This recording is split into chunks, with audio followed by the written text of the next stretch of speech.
خوف، دہشت اور بے رحمی کی بات ہو تو چنگیز خان کی مثالیں دی جاتی ہیں۔ چنگیز خان کون تھا؟ اس کا اصلی نام کیا تھا؟ کیا وہ ہمیشہ سے ہی ایسا تھا جیسا اس کے بارے میں سب لوگ جانتے ہیں؟ چنگیز خان منگول قوم سے تھا، لیکن اس کا باپ کون تھا؟ ان سب اور ان جیسے سوالات کا جواب تاریخ کی تحریروں سے یوں ملتا ہے۔ تاریخ میں بیان کیے گئے حقائق حیران کن ہیں۔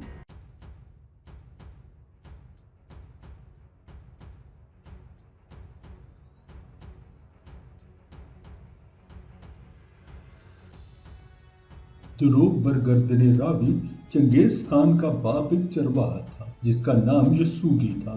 کیلن بولچ کے علاقے میں اس چرواہے کے ہاں 1162 میں ایک لڑکا پیدا ہوا جس کا نام تمجن رکھا گیا اور تاریخ چنگیز خان کے نام سے یاد کرتی ہے۔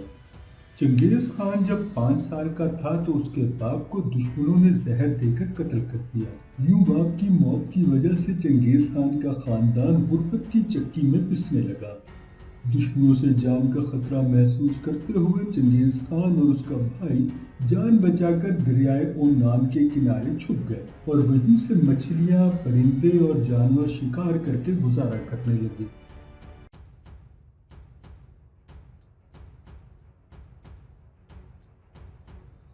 چنگیز خان تھوڑا بڑا ہوا تو دشمنوں کو اس کے ٹھکانے کی خبر ہو گئی اور وہ پکڑا گیا۔ چنگیز خان کو قیدی بنا لیا گیا، اس کے گلے میں لکڑی کا توق ڈال دیا گیا اور کسی بھی وقت اسے مارا جا سکتا تھا۔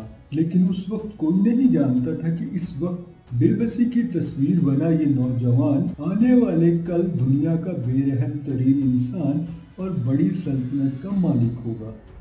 ایک شام جب قبیلے والے دریائے اونان کے کنارے کسی جشن میں مصروف تھے تو چنگیز خان، جو کہ مضبوط اور طاقتور تو تھا ہی، اس نے اندھیرے کا فائدہ اٹھاتے ہوئے خود کو چھڑایا اور دریا میں کود گیا۔ قبیلے والوں نے تلاش کرنے کی کوشش کی لیکن چنگیز خان جان بچا کر نکل گیا۔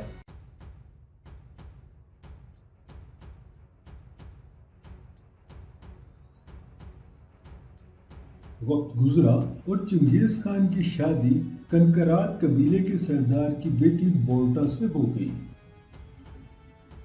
1206 میں منگول سرداروں نے چنگیز خان کو اپنا حکمران بنا لیا اور اسے حکمران عالم کا خطاب دیا۔ چنگیز خان نے اپنی فوج کو ترتیب دیا تاکہ دوسرے ملکوں پر حملے اور قبضے شروع کرے۔ منگول قبیلے کے افراد جنگجو اور بے رحم تھے، یہاں تک کہ سفر یا جنگ کے دوران اگر انہیں پیاس لگتی اور پانی نہ ملتا تو اپنے گھوڑے کے جسم کے کسی حصے کو زخمی کر کے اس کا خون پی لیا کرتے تھے۔ فوج تیار کرنے کے بعد چنگیز خان نے یلو ریور کے کنارے واقع علاقے تنگٹ پر حملہ کیا اور اگلے چند برس میں اس دریا کے گرد کا سارا علاقہ چنگیز خان کے قبضے میں آ گیا۔ چین کا شہنشاہ چنگیز خان کے ارادوں سے ڈر گیا۔ اس نے سلطنت بچانے کے لیے چنگیز خان کی شرط پر اپنی بیٹی کی اس سے شادی کر دی اور بہت سارا خراج بھی دیا۔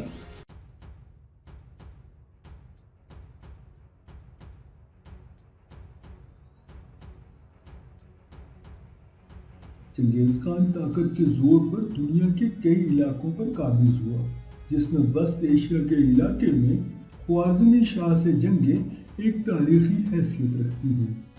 چنگیز خان صرف ایک جنگجو نہیں تھا بلکہ وہ ایک اچھا ایڈمنسٹریٹو حکمران بھی تھا۔ چنگیز خان نے منگول قبائل کو یکجا کرتے ہوئے ایک قومی جھنڈا بنایا جس میں 9 بنیادی قبائل کی نمائندگی تھی۔ چنگیز خان کے ذاتی محافظوں کی تعداد 10,000 کے لگ بھگ تھی، جو کہ منگول اشرافیہ کے جوان ہوا کرتے تھے۔ اہم دستاویزات پر مہر لگانے کے لیے مہردار کا عہدہ متعارف کروایا۔ چنگیز خان نے کابینہ بھی بنائی جس میں ایرانی، چینی اور منگول شامل تھے۔ اس کابینہ کا کام اہم داخلی اور خارجی معاملات طے کرنا تھا۔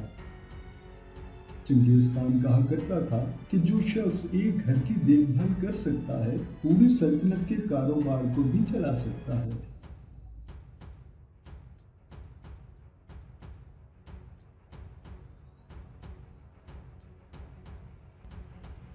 چنگیز خان خود شمنی ازم کا ماننے والا تھا، لیکن وہ دیگر مذاہب کے عالموں سے بھی گفتگو کا شوق رکھتا تھا۔ جب اس نے مسلمان عالموں سے فائدہ مند گفتگو کی تو بہت خوش ہوا اور مسلمان تاجروں کو خصوصی مراعات دی اور مسلم اکثریت کے علاقوں میں اذانوں کی آوازیں بھی بلند ہونے لگیں۔ چنگیز خان محفل اور میدان جنگ کے انداز سے واقف تھا۔ چنگیز خان 1227 عیسوی کو فوت ہوا۔